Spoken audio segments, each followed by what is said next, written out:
zaujíma môj duchovný rast. Potom, či sa mi podarí vyriešiť môj partnerský vzťah v podstate nefunkčný, či nájdem nejakého duchovného partnera tohto roku a na prácu, respektíve čo je môjim životným poslaním. Dobre, keď môžem, tak začnem, čo sa týka aurickej vibrácii. Ja u vás vnímam veľa modrej farby, tým, že sú tam aj určité problémy s partnerom, nejaké nezhody, skôr slovné a pocitové, tak aj toto je tam skôr taká špinavšia, ako sa hovorí, zaleťa žlčovo, taká žlčovo, čiže žlto-zeleno-šedá farba, ktorá vlastne vás ťahuje. A práve toto vás ťahuje na to, že ten duchovný rast je pozastavený. Vy ste sa pýtala konkrétne na váš duchovný rast.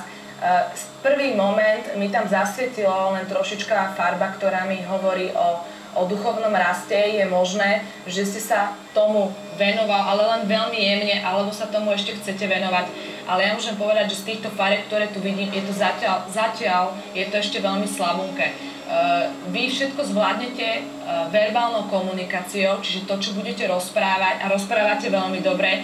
Vy keby ste sa dala na nejaké smery advokátka alebo nejaký proste právnik alebo nejaká sudkyňa, kde treba naozaj používať slova, tak to by ste určite vyhrala, lebo každého dokážete doslova až zmiesť slovami, takže toto je vaša obrovská sila a samozrejme ten duchovný rast tam treba ešte pridať. Treba, aby ste sa odhmotnila od toho, čo vás vlastne ťahá dole, a aby ste sa vlastne duchovne mohla posunúť ďalej. Inak pocitovo, čo sa týka duchovného, som cítila, že áno, máte možnosť dostať sa ďalej. Môžem vám skočiť do reči? Za to sa pýtam, lebo pol roka intenzívne pracujem s anielitmi ako s kartami. Strašne ma to ako zaujíma.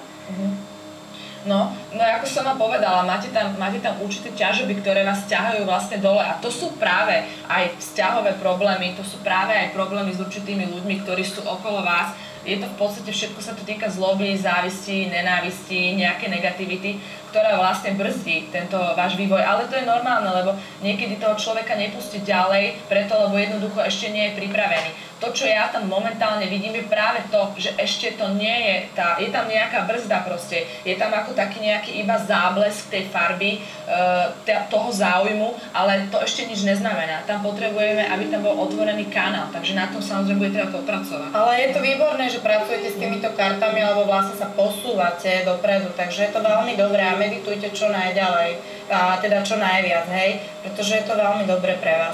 Čo sa týka toho partnerstva, takto sa opýtam, vy ste mi spomínali, že to partnerstvo je nejakým spôsobom mŕtve, ale ja skôr mám taký pocit, že vy by ste možno aj chceli, že skôr ten partner je troška zmetený, alebo respektíve je tu nejaký, má veľké pochybnosti.